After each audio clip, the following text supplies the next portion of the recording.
Okay, in this problem, they're asking us to calculate the percent dissociation of a weak acid, which can seem daunting, but in reality, when they ask for percent dissociation, they're asking us just to solve for X like we normally would in a weak acid dissociation problem. And then we're going to take that X and divide by the initial amount they give us. Now, if you take a look, they give us the initial amount, 0.022 of this propionic acid, which I refuse to write all of that. I'll show you how we're going to do it a little bit easier. But if we have this 0.22, all we have to do is solve for X, and we're going to take that X and divide it by 0.22 times 100, and we will have our percent dissociation. So let's take a look at the actual problem and how we're going to set it up. And again, whenever we're writing equilibrium reactions, we take whatever they give us in the problem and we throw it into water. So I do not want to write C2H5CO2H, so I'm going to abbreviate that as H prop. So down here, I'm just going to write H prop. That is, again, and we do this often with monoprotic acids. So this is a monoprotic, one hydrogen, and then a whole bunch of other things. When I say one hydrogen, I mean one acidic hydrogen right here. And then the rest of this, it can be X as far as we are concerned. It doesn't matter. I chose to make it prop. So feel free to do that whenever you'd like. This is aqueous because we're dropping it into water. And water is, of course, a liquid. And this is going to be a dissociation problem, and we're going to end up with H3O plus prop minus. Couple things here, if I did this without you realizing what I'd done, two things. One, H prop is the acid, this is the base. What do acids do? They donate their hydrogen. So the hydrogens can be donated over here. That's why I have H3O plus. And then when the hydrogen leaves, all we're going to have is the prop minus. Now, the other thing that I love that they do, instead of giving it this, they say, you may find some useful data in the ALEKS data resource. What that means is you need to know what the Ka value is in order to have a chance at solving this. They could have given it to you in the problem, but they didn't. But I'm going to write it over here for us because I took the trouble of looking it up. And the Ka value is 1.349 times 10 to the negative 5. That's what you may find some useful data in the ALEKS data table actually means. So this is our overall reaction, and if we do set up our equation for this, wouldn't it be the products over the reactants, all raised to their coefficients? So what I'm going to do is I'm going to write Ka, because this happens to be an acid being thrown into water. Ka is equal to H3O plus times prop minus, and all of that's going to be over H prop. And as always, we recognize that we do not care about this guy right here because this is a liquid.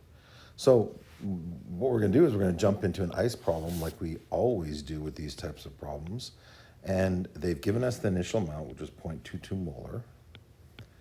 And here we have none of this and none of this. So what does that mean? That means the only direction the reaction can go is this way. I only say this because the majority of the time, that's what's going to happen. If they do happen to give you something over here as well, instead of there being zeros, you got to solve for Q and determine what that is in comparison with K to determine which direction the reaction will go. And if you have any trouble with that, you can look back at some of the previous videos that I worked through Q versus K. But in this case right here, we are going in this direction. So what we're going to do is we're going to lose X from this. We're going to gain X here and gain X here. And at equilibrium, we're going to have 0.22 minus X. And here we're going to have X and X. And now what we're going to do is we're going to plug all of that back into this. And because I have the magical movement ability of an iPad, and I'm glad it brought this little piece along with us. I'm going to get rid of that because it doesn't belong. Delete that. All we're going to do is plug our values back into here. So we're going to plug the X's up here, and we're going to plug this value down here. The other thing we should note here before going farther is we have a Ka value of 10 to the negative 5. And that's a really small K, which means we're allowed to use the 5% rule to get rid of this X when we're doing our math. So let's just set up our problem by putting everything into our equation. And we're going to end up with our classic dead frog scenario here. 0.22 minus x is equal to 1.349 times 10 to the negative 5. And in case you're wondering where I got that, that's just up here from our Ka value. The dead frog is us doing this as a 5% rule. It's ironic because the 5% rule is essentially us figuring out what the percent dissociation is. And when we do the math on this, we're going to end up with x squared is equal to 1.349 times 10 to the negative 5 times 0.22. And when we square root both sides, we end up with x equal to, let me just take a look at my calculator over here. X is going to be equal to 1.723 times 10 to the negative third. Now, normally in a problem, once we solve for x, we're like, oh, that's great. X is equal to my H3O concentration, and so the next step would be to solve for pH. But in this problem, they're asking us to solve for the percent dissociation, and all that really means is take this x value right here and divide it by the original amount that we started with, which is 0.22. So, and then times it by 100. So for my percent dissociation portion of this, I'm just going to go percent is equal to 1.723 times 10 to the negative 3. I'm going to divide that by 0.22.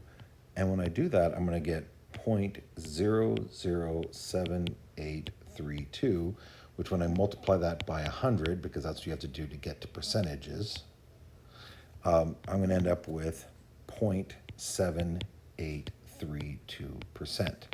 Now, as always, we want to do it with correct significant figures. And so here we have 4 significant figures, but if you look at our original problem here, we had 2 significant figures here. I gave you more significant figures here, but since we did use this number in our problem, we can only have 2 significant figures in our answer. That means we have to cut it off right here, and our percent dissociation is 0.78%, which is a ridiculously small amount that's leaving, which means that 0.22 compared to 0.007832, we were completely justified in saying that x is negligible compared to this amount. Hopefully this has been helpful.